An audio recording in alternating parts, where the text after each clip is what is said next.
Session d'octobre du Conseil national de transition. Le bureau de l'instance vient de tenir sa première réunion et suit en présence du président du Conseil national de transition de la Guinée. Plusieurs dossiers ont été examinés au cours de cette session. La solidarité, facteur de consolidation de la paix et de la refondation de notre nation, c'est le thème de la 27e édition du mois de la solidarité. Le ministre délégué chargé de l'action humanitaire a adressé un message à ses concitoyens et à Gao à l'occasion du lancement du mois de la solidarité. Des vivres ont été distribués aux personnes démunies dans le cadre des œuvres sociales du président de la transition. Le Monde rend hommage aujourd'hui aux enseignants. Notre rédaction fait de même à travers un grand format sur la profession.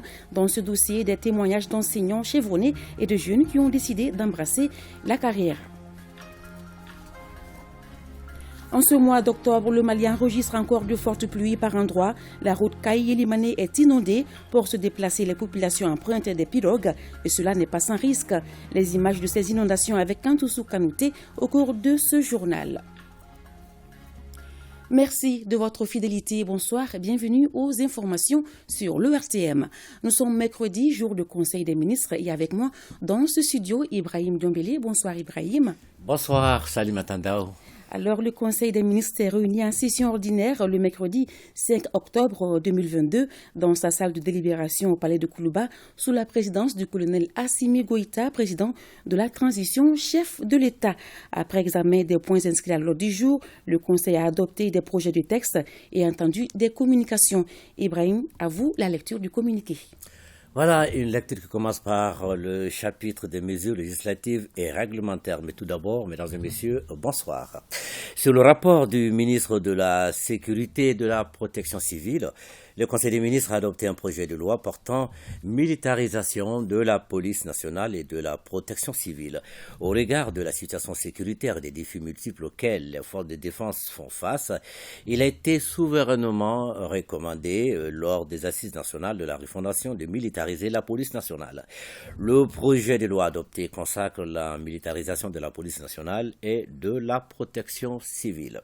Cette militarisation permettra de déployer la police nationale dans les zones reconquises par l'armée afin d'y assurer la sécurité des populations et de leurs biens et empêcher le retour des forces du mal. Elle est étendue à la protection civile qui constitue le deuxième segment du ministère de la Sécurité et de la Protection civile avec la police nationale pour permettre de couvrir l'arrière des forces engagées au combat en vue de préserver les acquis et sécuriser l'administration et les populations.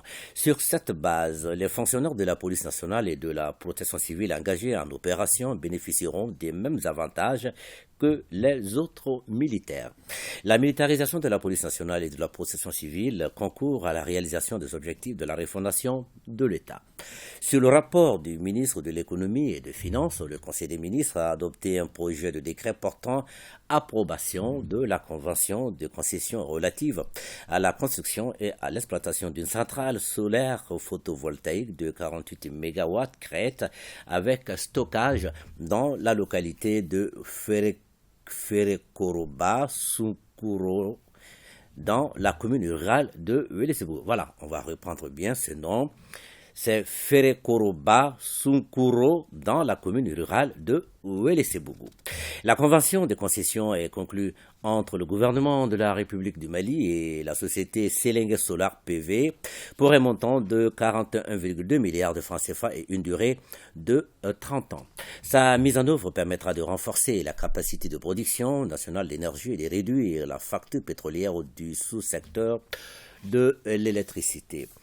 Au chapitre des communications, sur le rapport du ministre de l'Économie et des Finances, le Conseil des ministres a pris acte d'une communication écrite relative à la stratégie nationale de lutte contre le blanchiment de capitaux, le financement du terrorisme et la prolifération des armes de destruction massive et son plan d'action 2022-2024.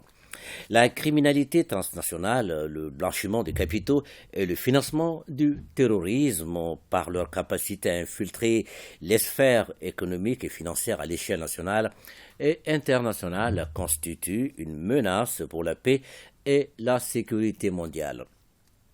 La stratégie nationale de lutte contre le blanchiment des capitaux et le financement du terrorisme est élaborée pour faire face à cette situation. Son objectif est de créer un cadre permanent de renforcement et de suivi et évaluation du dispositif national de lutte contre le blanchiment de capitaux, le financement du terrorisme et la prolifération des armes de destruction massive. La stratégie est articulée autour de 6 axes et sera mise en œuvre à travers des plans d'action dont le premier couvre la période 2022-2024. Sur le rapport du ministre des Affaires religieuses, du culte et des coutumes, le Conseil des ministres a pris acte d'une communication écrite relative au plan d'action 2020-2026 de la politique nationale de prévention et de lutte contre l'extrémisme violent et le terrorisme. Face à la montée de l'extrémisme violent, le gouvernement a adopté et mis en œuvre la politique nationale de prévention et de lutte contre l'extrémisme violent et le terrorisme et son plan d'action 2018-2020. Cette politique vise à mettre en place un cadre inclusif de concertation et de coordination intersectorielle pour la mise en œuvre des actions du gouvernement et de ses partenaires en matière de prévention et de lutte contre l'extrémisme violent et le terrorisme. L'évaluation de la mise en œuvre du plan d'action 2018-2020 a révélé des insuffisances qu'il convient de corriger.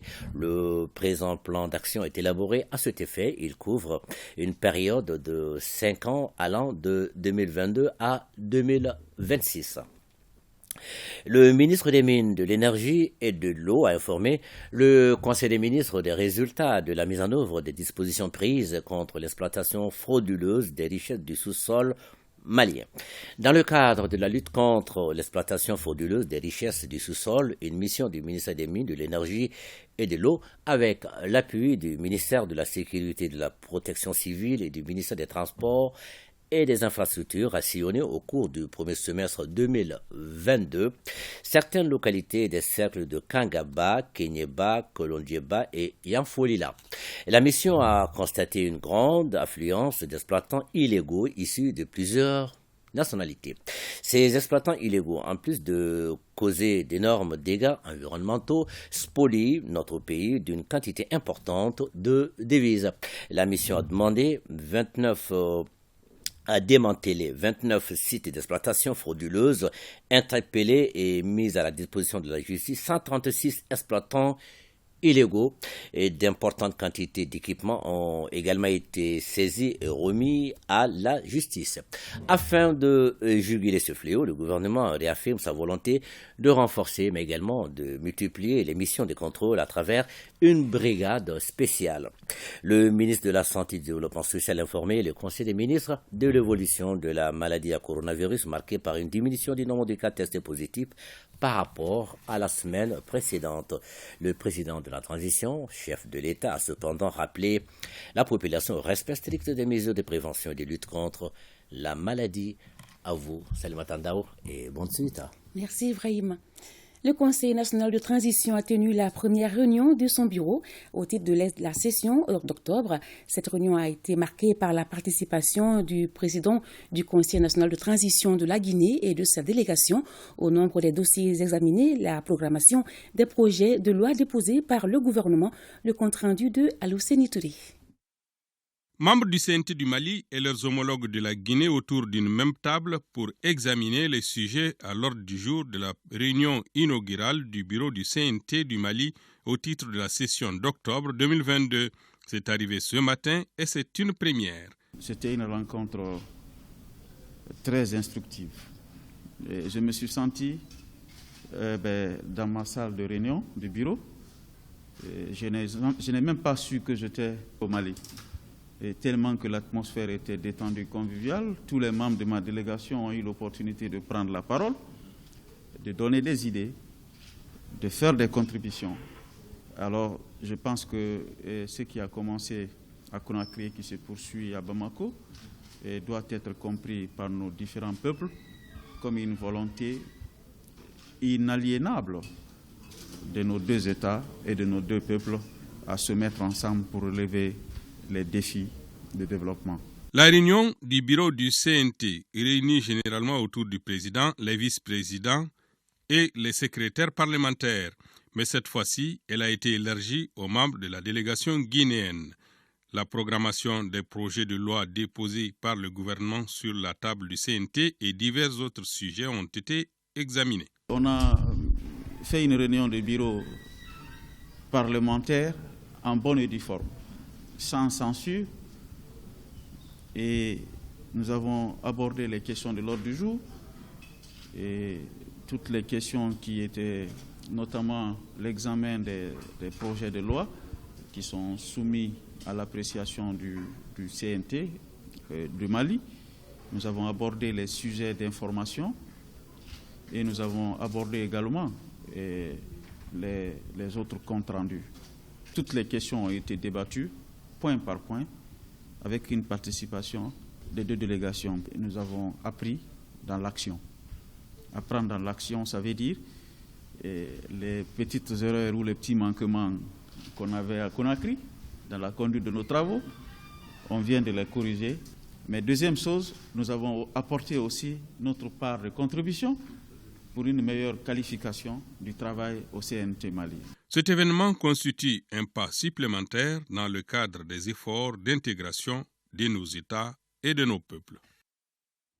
Le président du Haut Conseil des collectivités a reçu ce matin en audience des membres du réseau des médecins de famille et de communauté. Ce réseau est venu solliciter un cadre de partenariat avec l'institution, mais aussi son accompagnement pour impulser une dynamique à cette médecine de première ligne au bénéfice de la population. Reportage Nohom Sissoko. Le réseau des médecins spécialisés en médecine de famille, médecine communautaire, a été reçu en audience par le président du Haut Conseil des collectivités, Mamadou Satiki Diakité. Les praticiens de cette médecine de proximité veulent une synergie d'action avec la 7e institution de la République pour relever les contraintes liées à la pratique de cette profession afin d'améliorer la qualité des soins de santé à la population. Nous voulons un partenariat de réflexion, c'est-à-dire nous sommes un organe de réflexion et travaillant au niveau communautaire, nous sommes butés souvent à certaines difficultés du point de vue administratif et autres. Donc nous pensons que en réfléchissant sur ces problèmes par rapport même à la gestion de la santé communautaire au Mali, faire des propositions au Haut Conseil des collectivités territoriales et aux autres autorités sanitaires du pays pour la bonne marche de la santé communautaire, de façon spécifique au Mali, mais aussi de façon générale sur tous les aspects ayant trait à la santé au Mali. La médecine de famille et médecine communautaire s'occupe de tout le monde.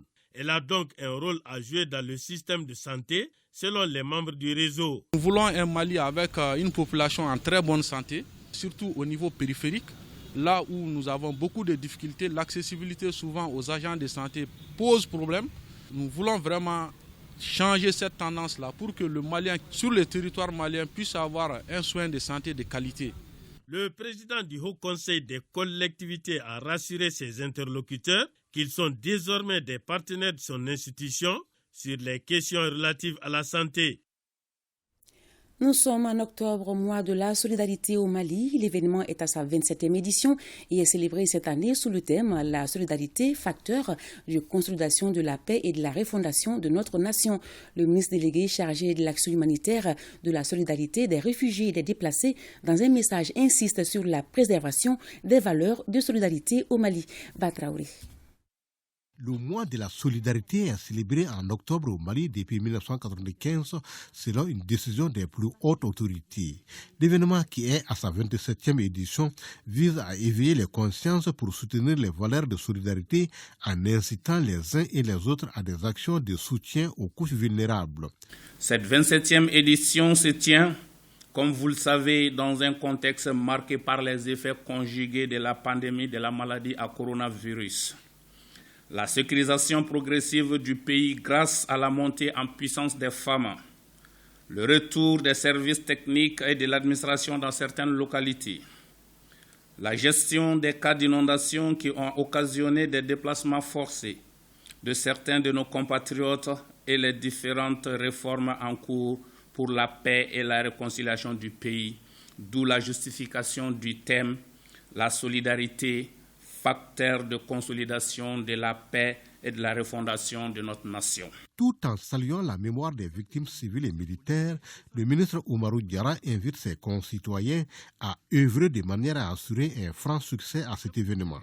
La mobilisation de la générosité nationale pendant ce mois permettra de répondre aux nombreuses attentes de nos populations qui sont dans le besoin en contribuant à leur épanouissement et concrétiser la volonté du président de la transition, chef de l'État, qui est de garantir un développement harmonieux et un épanouissement à toutes les composantes de la nation.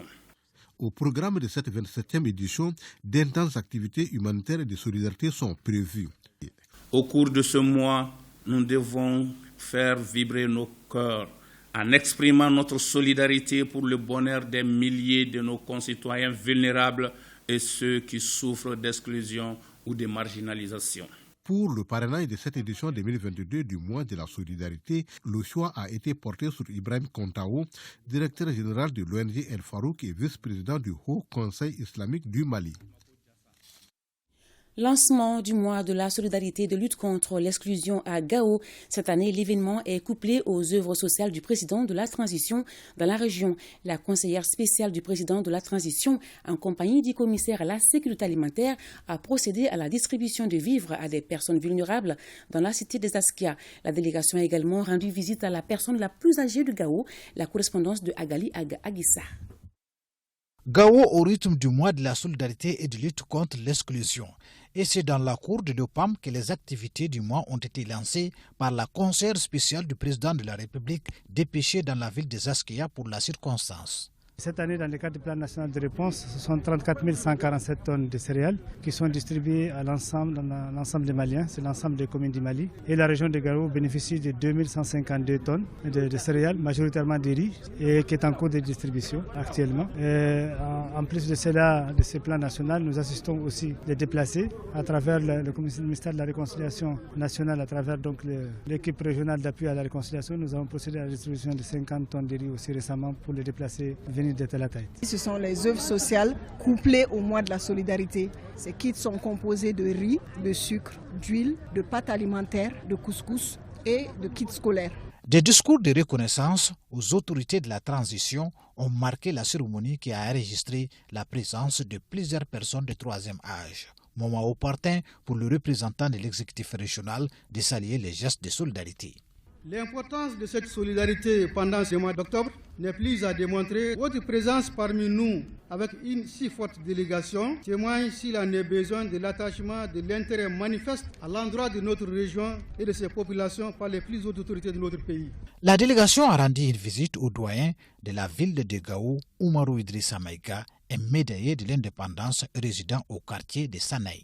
Elle a remis des cadeaux constitués des vivres, d'huile, une moustiquaire et une enveloppe symbolique. Et en image, cérémonie de passation de commandement cet après-midi au camp 1 de Bamako. C'est le colonel-major Seydou Kamisoko appelé à d'autres fonctions qui passe le flambeau au colonel Youssouf Otto Diallo, qui est désormais le nouveau commandant du camp 1 de Bamako, un produit du Britannique militaire de Kati qui a occupé plusieurs postes de responsabilité et participé à de nombreuses formations à l'intérieur comme à l'extérieur du pays.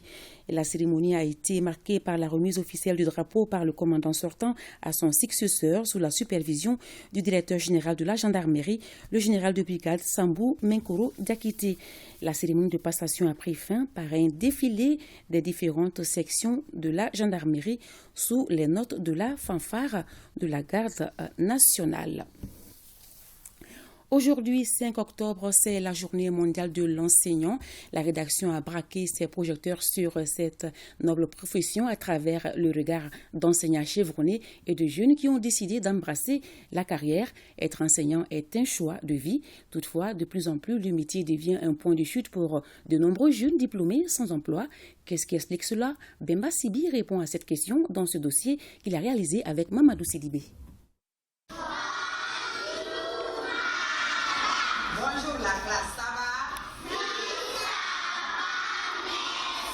Cela fait 20 ans que Kamara Mariam Traoré enseigne, d'abord à Zambougou puis à Bamako.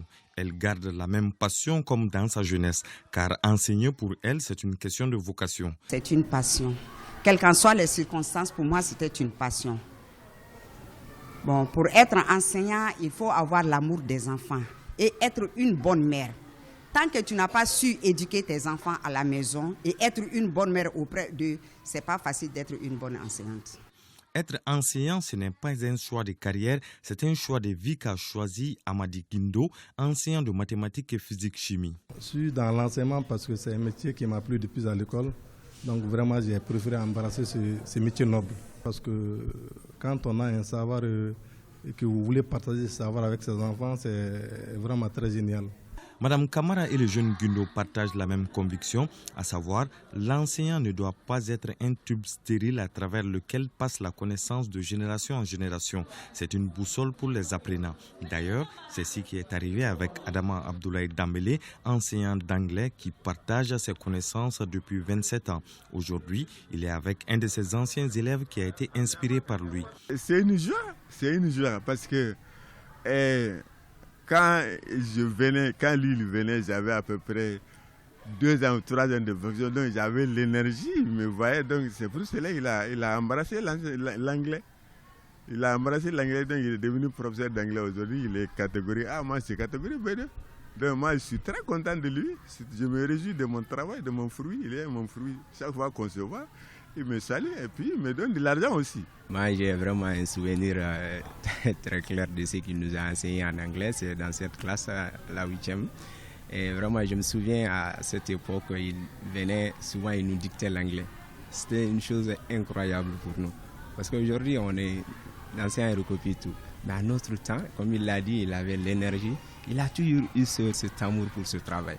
C'est vraiment à partir de cette époque, sinon de ce moment que j'ai vraiment embrassé l'anglais et que j'ai continué mes études. Tous les élèves ont un petit nom pour les anciens. À l'époque, vous avez quel petit nom pour votre professeur d'anglais? Ah non, je ne saurais vous dire ça.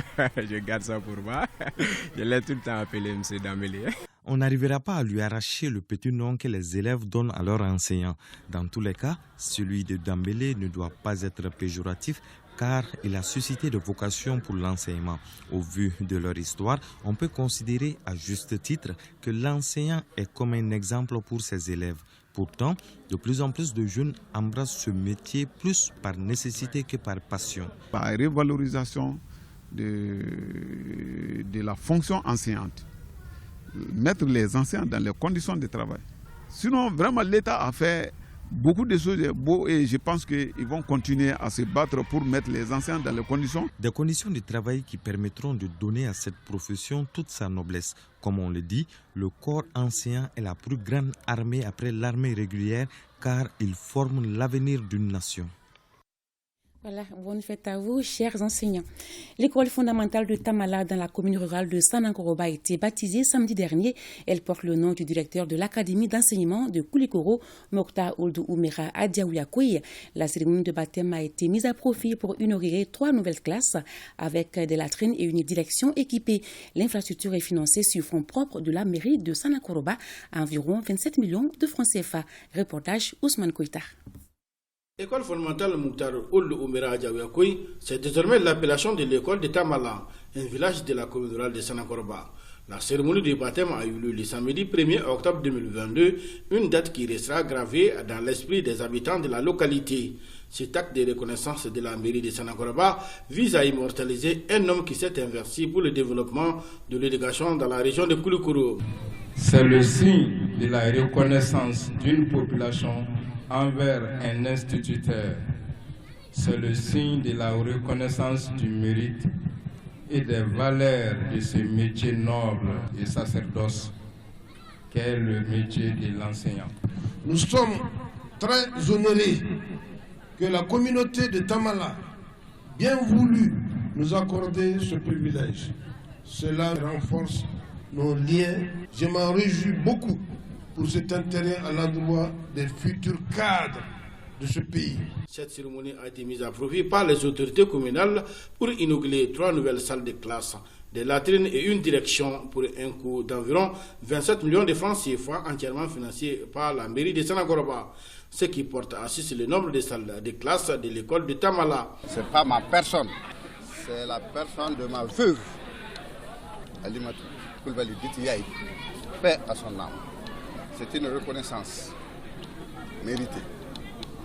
Moi, j'ai parcouru Sanankoroba, Tamala plusieurs années avec cette grande dame, à pied, jusqu'à ce que l'initiative est venue de sensibiliser les habitants de Tamala pour diminuer la souffrance de ces petits-enfants-là qui parcouraient 3 km pour aller étudier à Sanakoroba. Rappelons que l'école fondamentale de Tamala a été créée en septembre 2006 avec le statut d'école communautaire avec un effectif d'environ 100 élèves.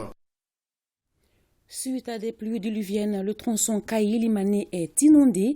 Difficile donc pour les passagers et les riverains de vaquer à leurs activités. Normalement, pour se déplacer, ils font recours aux pirogues. Cela coûte cher et souvent, certains y laissent la vie par noyade, quand surtout canouté.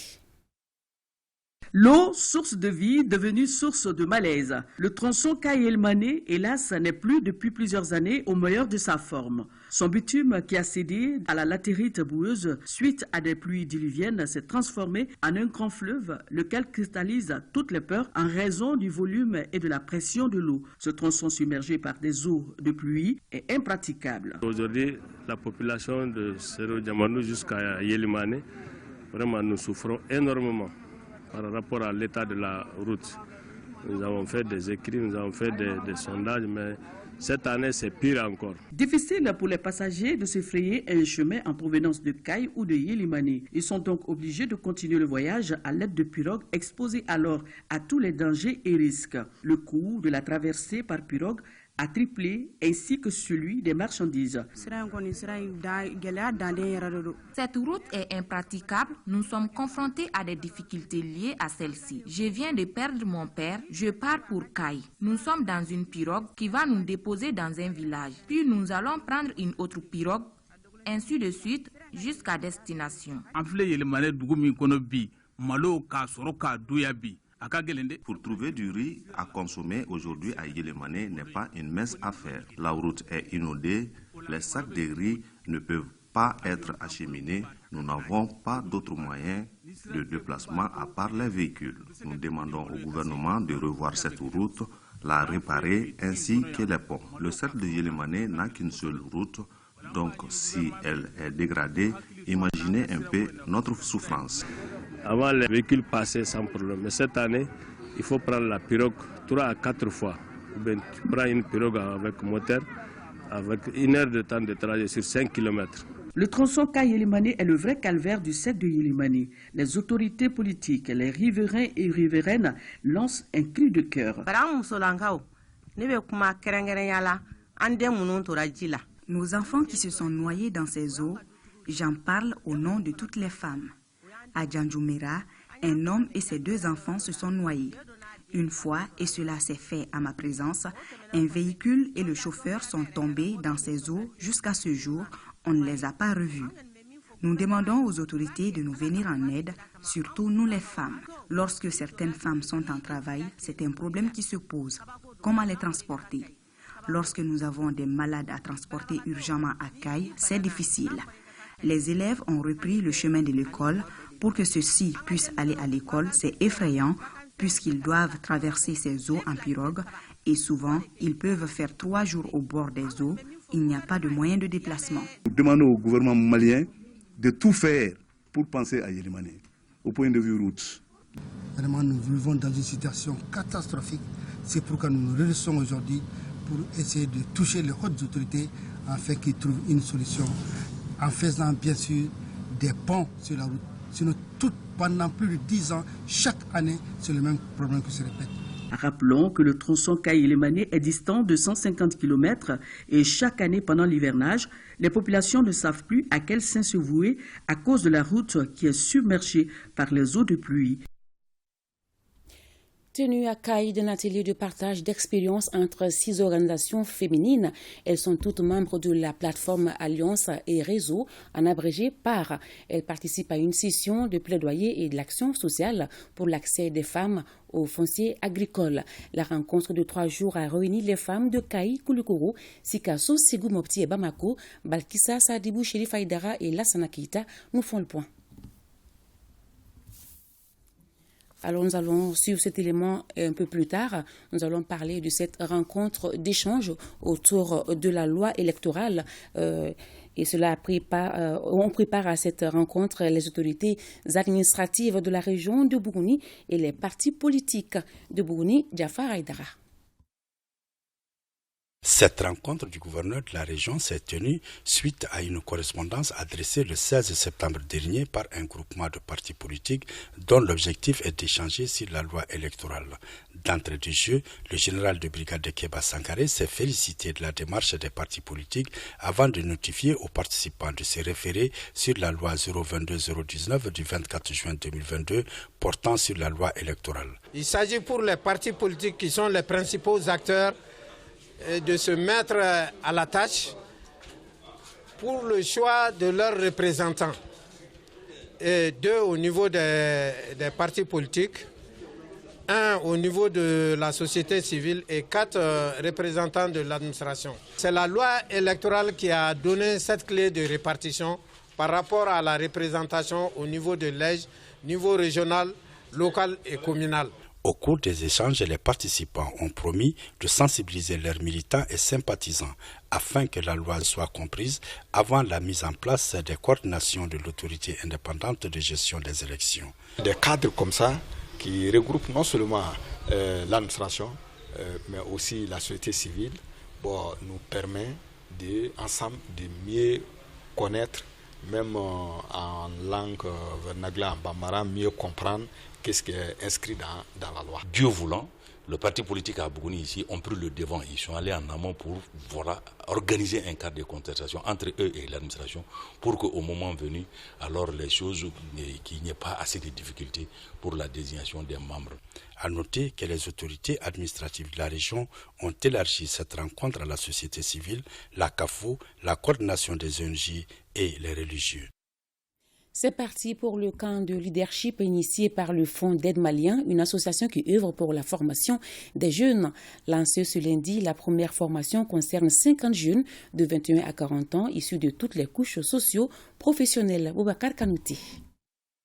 Le Fonds d'aide malien apporte sa pierre à l'édifice national à travers une série de formations.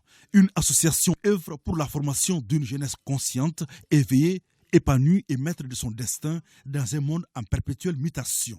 Cette première cohorte concerne 50 jeunes venant de divers horizons.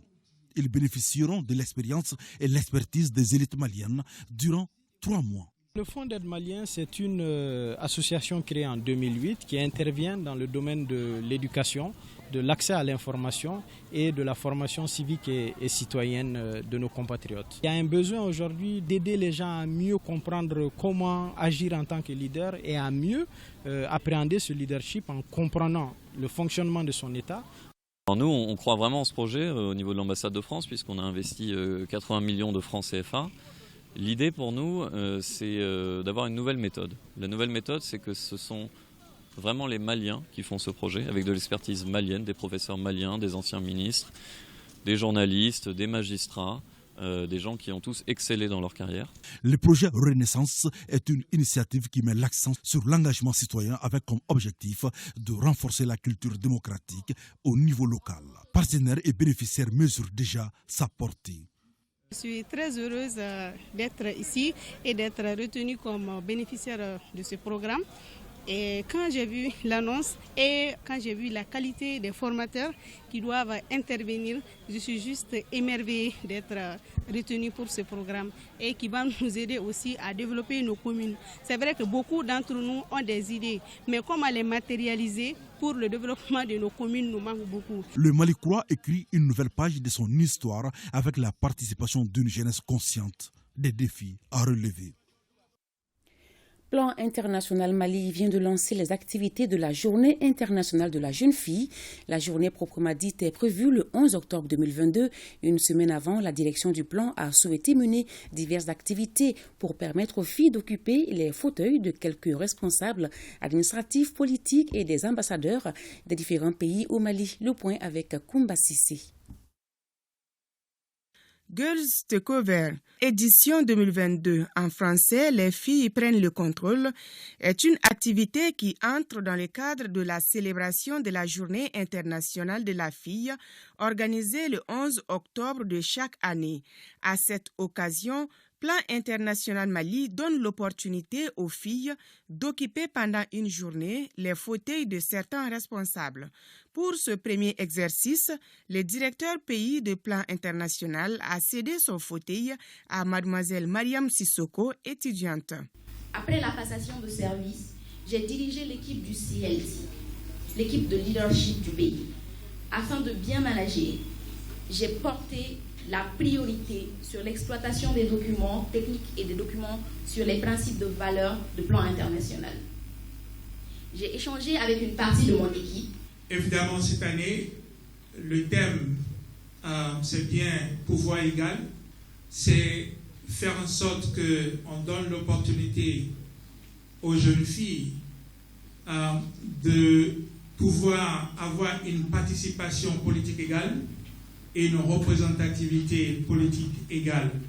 Ces filles ont besoin du soutien de tous pour l'atteinte de leurs objectifs. L'objectif recherché étant d'amener les jeunes filles à s'initier et comprendre les réalités du pouvoir et avoir une idée des devoirs et responsabilités de commandement. Cela à travers la prise de commande dans les services publics, mais aussi dans les organisations partenaires. L'accès de ces filles aux instances de décision permet de lancer un cri de cœur pour la promotion de leurs droits à la santé, à l'éducation. Le projet Humanité et Inclusion a tenu la deuxième réunion de son comité de pilotage. Le projet de 5 ans, d'une valeur de plus de 65 milliards de francs CFA, vise à lutter contre l'insécurité, la crise alimentaire et nutritionnelle dans plusieurs régions et à Bamako. Reportage Fantama Maniatao. Cette deuxième réunion du comité de pilotage du programme de développement d'urgence vise à appuyer les communautés et institutions locales dans la prévention des conflits et le renforcement de la cohésion sociale. Les acteurs du projet se retrouvent à Bamako pour faire le plan de mise en œuvre 2020-2024 à travers cette seconde session de son comité de pilotage. C'est un programme qui apporte une assistance réelle et déterminante pour les populations qui sont en difficulté dans des zones de conflit. C'est un programme transfrontalier qui mobilise des dizaines d'ONG nationales et internationales et des activités qui sont mises en œuvre avec qualité mais dans des contextes qui sont très très difficiles puisque ça va de la Mauritanie jusqu'au Tchad et quand on connaît le contexte sécuritaire, les tensions géopolitiques qui peuvent exister, les difficultés de mouvement aussi des équipes. Je crois qu'on peut à cette occasion remercier le courage et la détermination de toutes nos équipes sur le terrain pour apporter une assistance aux populations. Le projet, entièrement financé par l'Union européenne à plus de 65 milliards de francs CFA, porte assistance à la population malienne à lutter contre la crise économique et sociale. C'est un atelier pour faciliter la coordination entre ces programmes qui sont dans différents pays. Dans 5 pays, c'est un programme régional. Donc l'idée, c'est d'améliorer la coordination. Les ONG, qui sont de nombreuses ONG internationales et locales qui travaillent sur le terrain, ont des différentes difficultés de mise en œuvre, que ce soit au Mali, au Burkina Faso, au Niger, il y a aussi la Mauritanie, le Tchad. Pour une durée de 4 ans, le programme de développement d'urgence est un projet d'envergure de l'Union européenne. Il couvre la Mauritanie, le Niger, le Burkina Faso et le Mali. Nous retournons à Caille où un atelier de partage d'expériences entre 6 organisations féminines a eu lieu. Elles sont toutes membres de la plateforme Alliance et Réseau, en abrégé PAR. Elles participent à une session sur le plaidoyer et l'action sociale pour l'accès des femmes au foncier agricole. La rencontre de 3 jours a réuni les femmes de Caille, Koulikoro, Sikasso, Ségou, Mopti et Bamako. Balkissa Sadibou, Chérif Aïdara et Lassana Keita nous font le point. L'accès au foncier agricole constitue le principal défi auquel de nombreuses femmes rurales sont confrontées. Pour le cas spécifique de la région de Caille, ce problème se pose très rarement car les femmes, pour la plupart, bénéficient de l'accompagnement des autorités coutumières et administratives. Les 6 organisations féminines membres de la plateforme Alliance et Réseau, en abrégé PAR, se sont donc rendues dans la cité des rails pour s'inspirer de l'expérience caïsienne en matière de stratégie pour l'acquisition de terres agricoles. Aujourd'hui, je peux dire que moi, je suis satisfait parce qu'on a pu avoir des titres provisoires avec les plaidoyers, avec l'appui des maires, l'appui des chefs de village, l'appui des chefs coutumiers. Dans le cas de plaidoyer aussi, il faut savoir les faire aussi. Parce que dans notre coutume, tout le monde dit que l'homme est au-dessus de la femme.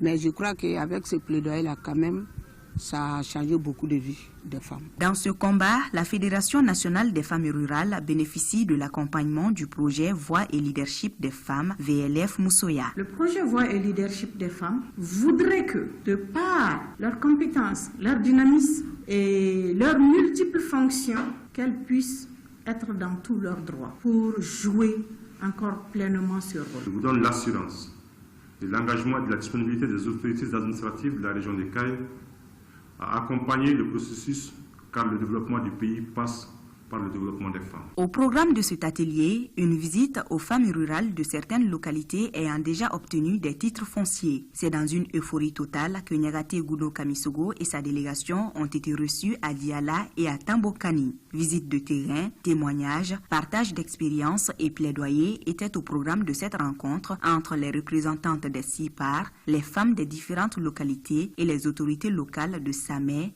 Kouloum, Tambokani et Diala. Point Covid.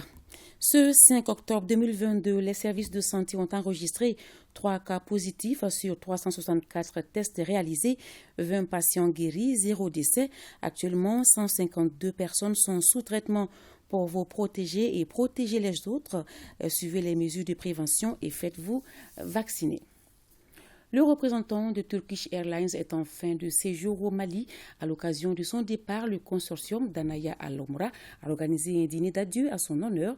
C'est à l'hôtel Radisson en présence des collaborateurs et partenaires de d'Anaya Al-Omra, Aliou Idrissa Maïga. Après un long séjour au Mali, le représentant de la compagnie Turkish Airlines s'apprête à rentrer en Turquie. Au cours d'une réception organisée par le consortium d'Anaya Al-Omra, un hommage lui a été rendu par ses collaborateurs qui n'ont pas manqué de le remercier pour les services rendus. Notre partenaire commercial, notre frère et notre ami, M. Serkan, nous, consortium d'Anaya Al-Omra, nous vous remercions pour avoir répondu à cette dernière réception. L'occasion de vous exprimer nos sentiments de gratitude pour votre départ. Nous vous souhaitons une bonne continuation dans vos projets personnels et professionnels. L'invité du jour s'est dit honoré par l'organisation d'une telle réception à l'occasion de son départ. Nous avons travaillé pendant 5 ans avec Al-Omra, le consortium Al-Omra d'Anaya. Ça a été un partenariat très enrichissant. Nous avons fait d'énormes choses ensemble. Cette soirée, c'était une grosse surprise pour moi. Je suis très triste de quitter le Mali. Le Mali est un pays très très beau. Le moment était opportun pour présenter le nouveau représentant de Turkish Airlines avant de remettre une attestation de reconnaissance à son prédécesseur. Le dîner a été sanctionné par un tirage au sort dont le gagnant est Mohamed Sidibé, cadreur à l'ORTM, membre de l'équipe chargée de la couverture médiatique de l'activité. Il a reçu un billet d'avion aller-retour Bamako-Istanbul. Félicitations Mohamed. À suivre dans nos programmes ce soir après ce journal, un magazine spécial sur les temps forts de la célébration du 22 septembre, fête de l'indépendance dans nos régions. Et c'est la fin de cette édition. Bonne suite de programme sur votre télévision nationale. Merci et bonsoir.